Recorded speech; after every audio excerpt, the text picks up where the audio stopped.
Tripura police constable পদে waiting list প্রকাশের দাবিতে আবেদন।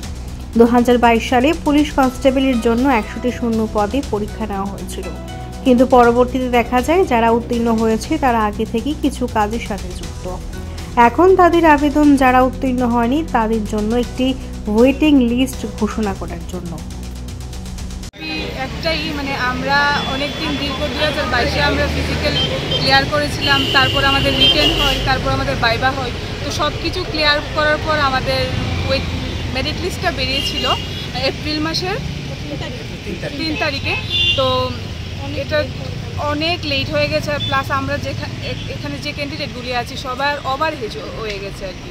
তো আমরা এটাই চাই, মাননীয় মুখ্যমন্ত্রীর কাছে একটাই দাবি চাই যে আমাদের একটু ওয়েটিং লিস্টটা যাতে দেওয়া হয়, কারণ আমাদের সাথে এরকম ক্যান্ডিডেট আছে যারা এসএসসিতে অলরেডি চাকরি পেয়ে গেছে।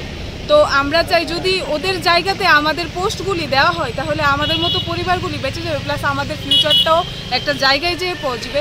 তো এই দাবিতে আমরা সম্মিলিত হয়েছি। আর আরেকটা দাবি, যেহেতু আমাদের যে ইন্টারভিউ প্রসেসিংটা অনেকটা লেট হয়েছে, 3 বছর লেগেছে, এটা যদি মুখ্যমন্ত্রী আমাদের এজ রিল্যাক্সেশনটা একটু দিত, নেক্সটে যেই আসবে 916টা পোস্ট আসবে ওরা জানিয়েছে, তো এটাতে যদি সবাইকে এজ রিল্যাক্সেশনটা দিত তাহলে সবাই উপকৃত হতাম, আমরা সবাই আবার ইন্টারভিউ দিতে পারতাম।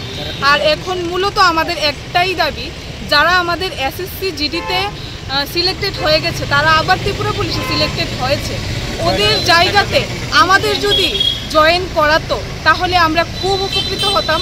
মাননীয় মুখ্যমন্ত্রীর কাছে আমাদের সবাই হাত জোর করে একটাই দাবি, স্যার প্লিজ আমাদের ওয়েটিং লিস্টটা দিন।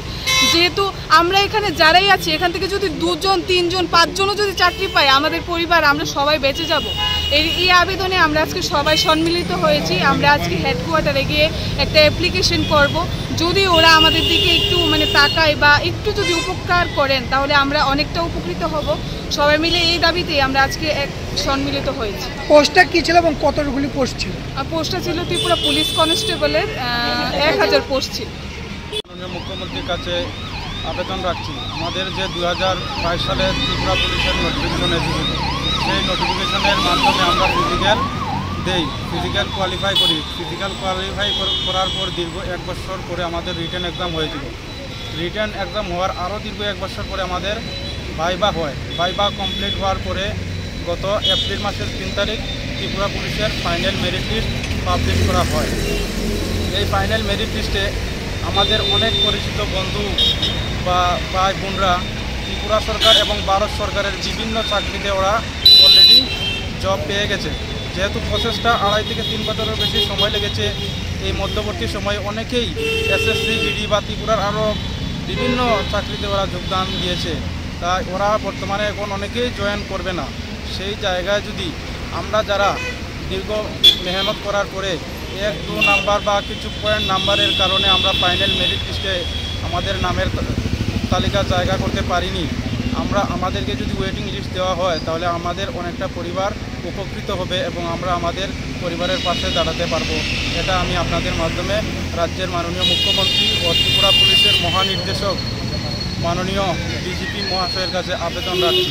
এছাড়া আমরা যারা 2022 সালে ত্রিপুরা পুলিশে 6000-এর মতো ক্যান্ডিডেট ফিজিক্যাল কোয়ালিফাই করে রিটেন কোয়ালিফাই করেছি 4975 জন। তাতে রিটেন কোয়ালিফাই করার পরে আমরা ভাইভাতে অ্যাটেন্ড করেছিলাম, কিন্তু আমাদের মার্ক কিছু কম থাকার কারণে আমরা ফাইনাল মেরিট লিস্টে আমাদের নাম আসেনি। তাই আপকামিং 916টা ভ্যাকেন্সি ত্রিপুরা রাজ্যে কিছুদিনের মধ্যে আসতে চলেছে, সেটাতে যেন আমরা যারা ভাইভাতে কোয়ালিফাই করতে পারিনি এবং ফাইনাল মেরিট লিস্টে আমাদের নাম আসেনি, আমাদের যেন ওয়ান টাইম এজ রিলেশন এর ব্যবস্থা করা হয়। কারণ আমাদের সকলেরই মনের ইচ্ছা আমরা ত্রিপুরা পুলিশে যাব, আমরা ত্রিপুরা পুলিশে গিয়ে ত্রিপুরা রাজ্যের আইন শৃঙ্খলা রক্ষা করব, সেটা আমাদের সকলের ইচ্ছা। কিন্তু আমাদের বর্তমানে যে প্রসেসিংটা লেট হচ্ছে তাতে আমরা একটা ইন্টারভিউ একবারের বেশি 2বার দিতে পারছি না। তাই আমাদের সকলকে যেন ওয়ান টাইম এজ রিলেশনের ব্যবস্থা করে দেওয়া হয়, সেটা আমি আপনাদের মাধ্যমে রাজ্যের মাননীয় মুখ্যমন্ত্রী মহাশয়ের কাছে আবেদন রাখছি। নমস্কার।